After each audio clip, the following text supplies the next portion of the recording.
আল্লাহ রাব্বুল আলামিন বলেন, আল্লাহর পক্ষ থেকে আল্লাহ পাক যদি কোন জনপদকে রাষ্ট্র ক্ষমতা দান করে, ঈমানদার কোন জনপদ ক্ষমতার মসনদে যদি তারা কখনো বসতে পারে, ক্ষমতার মসনদে বসার সাথে সাথে সর্বপ্রথম তারা 4টা কাজ করে। কথা বলেন, কয়টা কাজ? কোরআন থেকে আমি শোনাচ্ছি, আল্লাহ পাক বলছেন তারা সর্বপ্রথম 4টা কাজ করে। 1 নম্বর কাজ হলো ক্ষমতার চেয়ারে বসার সাথে সাথে তারা সমাজের মধ্যে নামাজ প্রতিষ্ঠিত করে রাষ্ট্রীয়ভাবে। সুবহানাল্লাহ। কি প্রতিষ্ঠিত করে? আমাদের সমাজে কি নামাজ প্রতিষ্ঠিত আছে?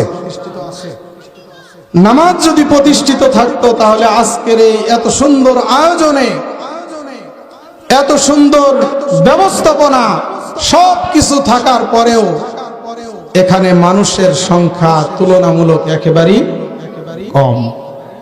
আজকে যদি নামাজ সমাজের মধ্যে প্রতিষ্ঠিত থাকতো, প্রত্যেকটা নবী রাসূল পৃথিবীতে যারা এসেছেন তারাই কিন্তু এই দাওয়াত মানুষকে দিয়েছেন এবং এই দায়িত্ব আল্লাহ তাআলা তাদের উপরে দিয়েছিলেন। আর যখনই তারা এই দায়িত্ব পালন করতে গিয়েছে, সমাজের বুকে এক শ্রেণীর নামধারী মুসলমান তারা নবী রাসূল থেকে শুরু করে যারা এই হকের পথে দাওয়াত দিয়েছে তাদেরকে তারা বাধাগ্রস্ত করেছে, তাদেরকে বাধা দিয়েছে, বিভিন্ন ভাবে বাধা দিয়ে তাদেরকে নির্যাতন করেছে। এটা সে যুগে ছিল, বর্তমানে তো আর এটা নাই। আছে বর্তমান যুগেও কিন্তু কোন দিক থেকে কমতি নয়। আল্লাহ রাব্বুল আলামিন কোরআনুল কারীমের মধ্যে আবার বললেন, আল্লাযীনা আমানু ইউকাতিলুনা ফি সাবিলিল্লাহ। আর যারা ঈমানদার, যারা আল্লাহর প্রতি ঈমান আনে, তারা সর্ব অবস্থায় সংগ্রাম করে আল্লাহর জন্য, আল্লাহর পথে।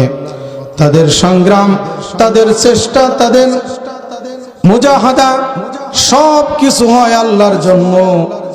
আর যারা কাফের, যারা তাগুত, তারা সব সময় সংগ্রাম করে শয়তানের পথে। কার পথে? শয়তানের পথে। এখনো কিন্তু শয়তানের পথের মানুষের সংখ্যাই কিন্তু বেশি। আপনি ভালো কাজ করতে যাবেন সেখানে বাধা, আর খারাপ কাজ করতে গেলে সেখানে কোনো বাধা থাকে না, সেখানে সমস্ত কিছু দিয়ে সহযোগিতা করা হয়। সম্মানিত উপস্থিতি, আল্লাহ রাব্বুল আলামিন তাদের কথা আবার বললেন, ওয়াল্লাযীনা কাফারু ইউকাতিলুনা ফি সাবিলিত তাগুতি ফাকাতিলু আউলিয়া আশ-শাইতান ইন্না কাইদাশ শাইতানি কানা দাঈফা। আল্লাহ পাক বলেন, শয়তানেরা তারা বাধা দান করবে, কিন্তু তাদের চক্রান্ত বড়ই দুর্বল। তারা বিভিন্নভাবে চক্রান্ত করবে, তারা ষড়যন্ত্র করবে, তারা বিভিন্নভাবে মানুষকে বাধাগ্রস্ত করার চেষ্টা করবে, কিন্তু তারা দুর্বল হয়ে পড়বে, তারা কখনোই সফলতা লাভ করতে পারবে না। কার কথা? এটাই বাস্তবতা। তাই যদি না হতো বাংলার জমিনে যেইভাবে যেই জালিম শাসক এই বাংলাদেশের বুকে চেপে বসেছিল, তাদের চক্রান্ত যদি দুর্বল না হতো, বাংলার মানুষ কখনো চিন্তা করতে পারে নাই যে বাংলাদেশ থেকে এই উহুদ পাহাড় কখনো সরে যাবে, কিন্তু তারাও চিন্তা করতে পারে নাই, যার কারণে অনেকেই পালানোর সুযোগও পায় নাই। কথা বলেন ঠিক না বেঠিক? সম্মানিত উপস্থিতি, আল্লাহ তাআলা বলছেন শয়তানের চক্রান্ত বড়ই দুর্বল। তারা বিভিন্নভাবে চক্রান্ত করবে, ষড়যন্ত্র করবে, ফন্দি আঁটবে, কিন্তু তারা সফলতা লাভ করতে পারবে না। তারা কত চিন্তা করেছিল 41 সাল পর্যন্ত থাকবে, মনে হতো যেন মালাকুল মউতের সাথে তাদের সাক্ষাৎ হয়েছে যে 41 সাল পর্যন্ত তারা থাকবে। বাংলাদেশের এমন কোন মসজিদ নাই যেই মসজিদের খতিবকে তারা বাধা দেয় নাই। মসজিদের খতিবগুলোকে কোরআনের হক কথা বলতে তারা বাধা দান করেছিল। সমস্ত জায়গায় দলীয়করণ করার কারণে আজকে কোরআন থেকে মানুষকে দূরে সরানোর চেষ্টা করেছিল। আল্লাহ রাব্বুল আলামিন তাদেরকে এমন ভাবে এই বাংলার জমিন থেকে সরিয়ে দিয়েছে, কোরআনের পক্ষে যারা ছিল তাদের সম্মানকে আল্লাহ আরো বৃদ্ধি করে দিয়েছে। কথা বলেন ঠিক না বেঠিক? সম্মানিত উপস্থিতি, এই জন্য ভয় করার কিছু নেই। আল্লাহ রাব্বুল আলামিন বলছেন তোমরাই বিজয় হবা। ওয়ালা তাহিনু ওয়ালা তাহজানু ওয়া আনতুমুল আ'লাউনা ইন কুনতুম মুমিনিন। আল্লাহ রাব্বুল আলামিন বলেন তোমাদের কোনো ভয় নেই, তোমাদের কোনো চিন্তা নেই, বিজয় তোমরাই হবা যদি তোমরা মুমিন হও, যদি তোমরা ঈমানদার হও। বিজয় আল্লাহর পক্ষ থেকে তোমাদেরকেই দেওয়া হবে। কার কথা? সামনের দিনে কি মনে হচ্ছে না যে একটা বিজয় দেখা যাচ্ছে? কথা বলেন, সামনের দিনে একটি বিজয় দেখা যাচ্ছে, এরকম মনে হচ্ছে না? আল্লাহ তাআলা আমাদেরকে কবুল করুক, আমরা যেন স্বচক্ষে দেখে যেতে পারি বাংলাদেশে কোরআনের রাজ কায়েম হয়েছে, কোরআন দিয়ে সংসদ চলছে, কোরআন দিয়ে সমাজ চলছে। এই দৃশ্য যেন আল্লাহ তাআলা আমাদেরকে দেখে যাওয়ার সুযোগ করে দেন। সকলে বলি আমিন। আল্লাহ রাব্বুল আলামিন বলছেন যারা ঈমানদার তারা যদি কখনো ক্ষমতার চেয়ার পায়, 4টা কাজ করে। 1 নম্বর কাজ, তারা সমাজের মধ্যে নামাজ প্রতিষ্ঠা করে। 2 নম্বর কাজ তারা করে, রাষ্ট্রীয়ভাবে তারা যাকাত প্রতিষ্ঠিত করবে। সমাজের মধ্যে যদি নামাজ প্রতিষ্ঠিত হয়ে যায়, ইউনিয়ন পরিষদে সময় হওয়ার সাথে সাথে চেয়ারম্যান সাহেবের ইমামতিতে যদি নামাজ শুরু হয়ে যায়, বলেন তো ওই ইউনিয়ন পরিষদে কি ওই চেয়ারম্যান ইমামতি করার পরে কি ঘুষের টাকা হাতে নিতে পারে? বলেন পারে? ঘুষের টাকা সে কখনো হাতে নিতে পারবে না। পৌরসভায় নামাজ শুরু হবে, মেয়র সাহেবের ইমামতিতে নামাজ যদি শুরু হয়ে যায়, যেই মেয়র জোহরের নামাজের ইমামতি করলো, জোহরের পরে ওই মেয়র কখনো অবৈধ টাকা কখনো হাতে নিতে পারে না। এমপি মহোদয়ের কার্যালয়ে সেখানে যদি জোহরের নামাজের সময় হয়ে যায়, এমপি সাহেব যদি নামাজের ইমামতি করে, তাহলে ওই এমপির মাধ্যমে মানুষ কখনো প্রতারিত হতে পারে না। কারণ আল্লাহ রাব্বুল আলামিন বলছেন ইন্নাস সালাতা তানহা আনিল ফাহশাই ওয়াল মুনকার। রব্বুল আলামিন বলেন নামাজ, নিশ্চয় নামাজ সমস্ত অন্যায় ফাহশা কাজ থেকে মানুষকে বিরত রাখে। কার কথা? আল্লাহ পাক বলছেন নামাজ সমস্ত অন্যায় কাজ থেকে মানুষকে বিরত রাখে।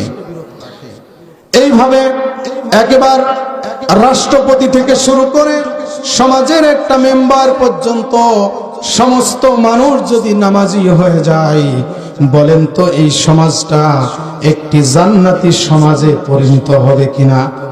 কথা বলেন, হবে কিনা?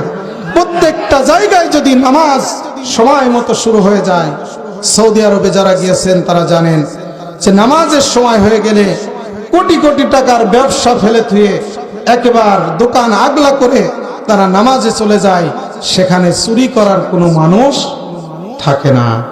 এই নিরাপত্তা দান করেন কে?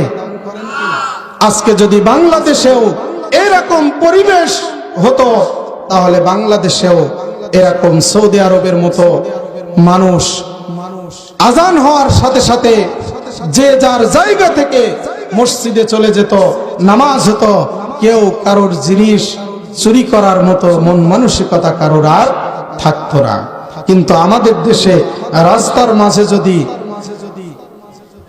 ভালো একটা কাগজে যদি পায়খানা ফেলে থয়ে যাওয়া, সেটাও মনে হয় অনেকেই উঠায় নেয়। কথা বলেন ঠিক না বেঠিক?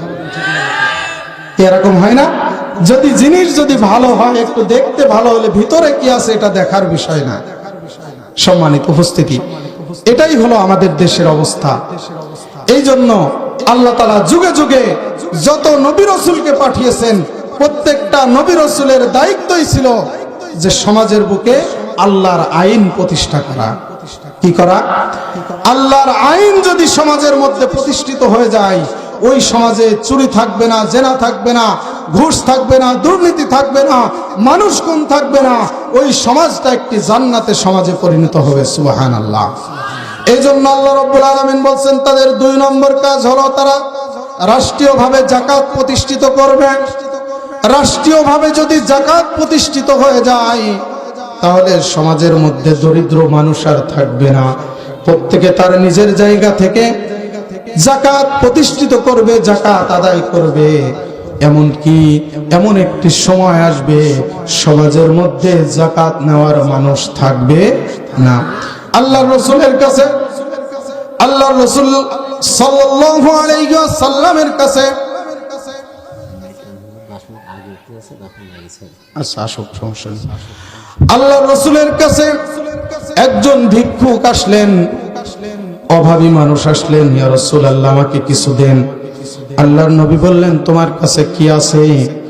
বলল, আমার কাছে একটি চাদর আছে। আল্লাহর রাসূল বললেন, চাদরটা আমার কাছে বিক্রয় করো। চাদরটা আল্লাহর রাসূল কিনে নিলেন, ওই টাকা দিয়ে একটি কুড়াল কিনে দিলেন। আর লোকটাকে বললেন, মানুষের কাছে হাত পাতবা না, তুমি আজকের থেকে বনে যাও, কাঠ কাটো, আর রিজিকের ব্যবস্থা করে দেবেন কে? কিছুদিন পরে ওই ব্যক্তি আবার রাসূলের কাছে এসেছেন। রাসূলের কাছে আসার পরে আল্লাহর নবীকে বলছেন, ইয়া রাসূলুল্লাহ, আমি আপনার সেই মানুষ যিনি আপনি আমার কাছ থেকে একটা চাদর কিনেছিলেন, আমাকে একটা কুড়াল কিনে দিয়েছিলেন। আমি তো সেই মানুষ। আজকে আল্লাহ রাব্বুল আলামিন আমার রিজিকের মধ্যে এত বরকত দিয়েছেন, আজকে আমি আপনার কাছে যাকাত দিতে এসেছি। সুবহানাল্লাহ। আজকে সমাজের মধ্যে যদি যাকাত প্রতিষ্ঠিত হয়ে যেত, তাহলে এই সমাজের মধ্যে অভাবী মানুষ আর থাকতো না। মানুষ আর চুরিদারি করার চিন্তা ভাবনা তাদের ভিতরে আর থাকতো না। এরপরে আল্লাহ রাব্বুল আলামিন বলেন, তাদের 3 নম্বর কাজ হলো তারা সৎ কাজে আদেশ দেবে। কি করবে? সৎ কাজে আদেশ দেবে। কিন্তু আজকে দেখেন, দুঃখজনক হলেও সত্য, সৎ কাজের আদেশ তো দূরের কথা, সৎ কাজ যেখানে হয় সেখানে আরো বাধা দান করা হয়। কি করা হয়? লিল্লাহি তাকবীর, লিল্লাহি তাকবীর। বিশেষ মেহমানের আগে 3 নম্বরে যে কাজটি করবে সেটা হলো তারা সৎ কাজের আদেশ দেবে। আর 4 নম্বরে তারা মানুষকে রাষ্ট্রীয়ভাবে অসৎ কাজ থেকে মানুষকে কি করবে? বিরত রাখবে। কি রাখবে? অসৎ কাজ থেকে মানুষকে বিরত রাখবে। পক্ষান্তরে যদি কোনো বেঈমান রাষ্ট্র ক্ষমতায় যায়, তারা 2টা কাজ করে। কয়টা কাজ করে? 2টা কাজ করে। 1 নম্বর, তারা সম্মানিত মানুষ যারা আছে তাদেরকে লাঞ্ছিত, অপমানিত করে। আর 2 নম্বরে তারা সমাজের মধ্যে সমস্ত জায়গায় ফাসাদ সৃষ্টি করে। কি করে? আজকে দেখেন, এই 16-17 বছর বাংলাদেশের উপর দিয়ে যে কঠিন অবস্থা গিয়েছে, আল্লামা দেলোয়ার হোসেন সাইদি সাহেবের মতো মানুষকেও তারা জেনাখোর বানাতে দ্বিধাবোধ করে নাই। কথা বলেন ঠিক না বেঠিক? আমরা তোমাদেরকে স্পষ্ট ভাষায় বলতে চাই, আল্লামা সাইদিকে তোমরা নিরপরাধ মানুষকে যেমনি ভাবে জেনাখোরের বদনাম দিয়েছো, আল্লাহ রাব্বুল আলামিন সেই বদনাম উল্টায় দিয়ে তোমাদের কেন্দ্র থেকে শুরু করে একেবারে নিম্ন স্তর পর্যন্ত অধিকাংশ নেতাই জেনাখোরের সাথে জড়িত। কথা বলেন ঠিক না বেঠিক? সম্মানিত উপস্থিতি, এই জন্য আল্লাহ পাক বলছেন, কেউ যদি অন্যায়ভাবে কাউকে দোষারোপ করে, যে দোষারোপ করে সেই দোষে দোষী কিন্তু যিনি দোষারোপ করে পরবর্তীতে সেই হয়ে যায়। কথা বলেন ঠিক না বেঠিক? আজকে জামাত ইসলাম, ছাত্র শিবির, ছাত্র দল, বিভিন্ন মানুষকে তারা বিভিন্ন সময় সন্ত্রাসী সংগঠন বলেছে, আর আজকে তাদের মুখোশ উন্মোচন করে দিয়েছেন আল্লাহ পাক। তাদের সমস্ত জায়গায় সমস্ত নেতা কর্মীদের বাড়িতে বাড়িতে খুঁজলেও তাদের বিভিন্ন অস্ত্র খুঁজে পাওয়া যায়। কথা বলেন ঠিক না বেঠিক? এজন্য আল্লাহ পাক সকল পরিকল্পনাকারী, সকল ষড়যন্ত্রকে নস্যাৎকারী, সকল ক্ষমতার একমাত্র অধিকারী, তার নাম হলো আল্লাহ।